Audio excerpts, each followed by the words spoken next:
What's good, YouTube? It's man X. Make sure I hit that like, hit that sub, show your boy some love. Real quick video. Since I didn't really get to catch the whole game of this game, I was doing my thing, in the gym or whatever, and I leave the gym thinking I'm about to watch the game, and the game's already in the fourth quarter, so I missed the good part of the game. So it is what it is. I got the best part of this game. The fourth quarter, man. Hey, like I said before, man. Shout out to Mikal Bridges first and foremost. Shout out to Mikal Bridges. Coming out here doing what he do. Just stuff the stat sheet, man.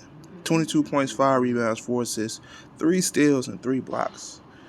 And a lot of those steals and blocks were in the most crucial moments.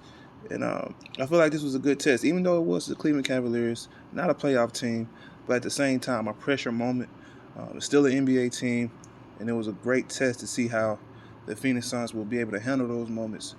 And players like Mikal Bridges, DeAndre Ayton came up clutch in big-time moments. Now, of course, CP3, Devin Booker, but Mikal Bridges, DeAndre Ayton, I feel like are the real X factors of this team because nobody expects them to. They look at them as role players. They look at Mikal Bridges and DeAndre Ayton as role players, and I feel like they could be so much more than that. So, once again, my hat off to both of them, man. Mikal Bridges and DeAndre Ayton. DeAndre gave us 15, 8, 1, a steal, and 5 blocks, y'all. See, this is the DA I want to see day in and day out. I don't care too much about the points. The rebounds could be a little bit more, but most importantly, you have to be some type of interior presence for us. Now, one thing that I have to nitpick on, with this being a non-playoff team, this is another close game. That OKC game. I felt like we was going to walk away with that game easily. We had a big lead on them. I'm like, ain't even no need watching this. I turned my head away from the game 5 minutes, and they already came back. They came within 3 points. I'm like, come on, man. Phoenix Suns, what are y'all doing? You can't play with your food, all right? And I feel like teams like this, teams like OKC, you got to make sure we put them out and put them away. And a blowout is a statement for those type of. You don't want to let these casuals be able to say, oh, you're supposed to blow out this team. Oh, is something wrong with the Phoenix Suns? Come on, man. Like, these are professional teams, but at the same time, you want to be able to beat them convincingly. That way, these casuals don't have nothing to say. But they did that thing in overtime, though. Like I said before, Mikal Bridges did most of the heavy lifting in the overtime. So shout out to him. Devin Booker gave us 31, 6 and 5. And it's crazy when you can say that's a pedestrian game for Devin Booker. But really it was. Really, it was a pedestrian game. On 27 shots, 51% from the field, 16% from the three-point line. But that's Devin Booker for you, though. No turnovers, which is impressive. But and it looked like we kept the turnovers pretty low. 7 turnovers is pretty good for the team. So shout out to Devin Booker. Chris Paul, 23 points, 6 rebounds, 16 assists, 4 steals, and 2 blocks. Great all-around performance from him as well. Like I said, man, point guard.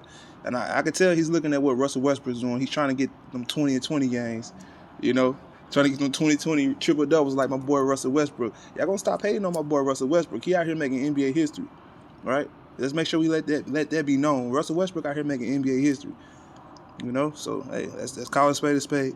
Torrey Craig gave us 9 points. Solid production from him. Cam Johnson, man, 7 points, 5 rebounds, 2 assists, 2 for 9 from the field. Like I said, I didn't get to see the first half, but in the crucial moments, he always shows up. It's like he could go for the first 3 quarters missing shots, and I always trust his shot in the fourth quarter. I don't know what it is with Cam Johnson. And he's a very clutch player. He's a very underrated player as well, and he goes under the radar. Y'all gonna stop sleeping on our bench. Everybody who's saying we got a weak bench don't know shit about basketball. I promise you they don't. They don't. They don't know anything about basketball. Got Cameron Payne, 6 points, 2 rebounds, 5 assists.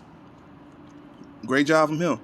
Frank Kaminsky gave us 11 points, 6 rebounds. Dario Saric gave us 7 points, 5 rebounds. And Javon Carter gave us 3 points. Not too much, not too major. Let's look at the combined stats, though, from our bench points. See if I can find that. Because a lot of people say we don't have a bench.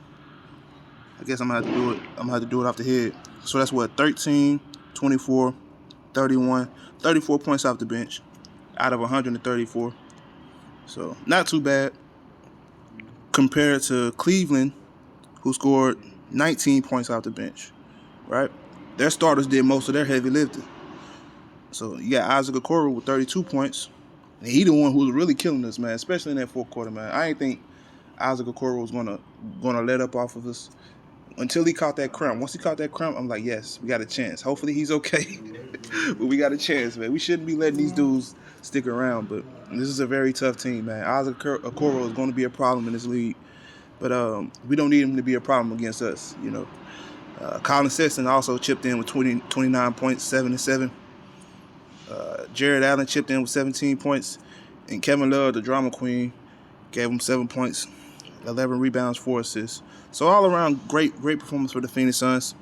We shot 52% from the field, 38% from the 3-point line, 92% from the 3-point line. I mean, from the free throw line. My bad. On 13 shots, which isn't bad. We could get a little bit more free throws, in my opinion, but it's not bad. 35 assists. Y'all know how I like it. 30 assists and up. So that's great. We out-rebounded them.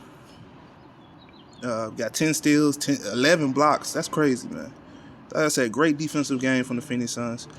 But like I said, man, that's all I got to say, man. It is what it is. Let's look at the standings real quick, just so we can check and make sure who's the best team in the league right now.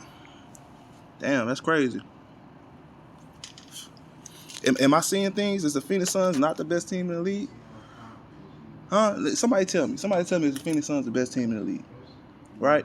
Ring season. Period, point blank, man. Y'all know what it is, man. Y'all know I'm going to talk my shit. But, yeah, man, as we get closer and closer to the playoffs, the format's starting to confuse people. A lot of people are confused by the playoff format. So let me go ahead and break it down for y'all real quick, because I don't know how many videos I'm going to have a chance to do it before the play-in. But the 7th and the 8th seed play each other, and the 9th and the 10th seed play each other. The 7th and the 8th only have to win one game. The 9th and the 10th have to win 2 games. Just look at it like that. It's basically just like that.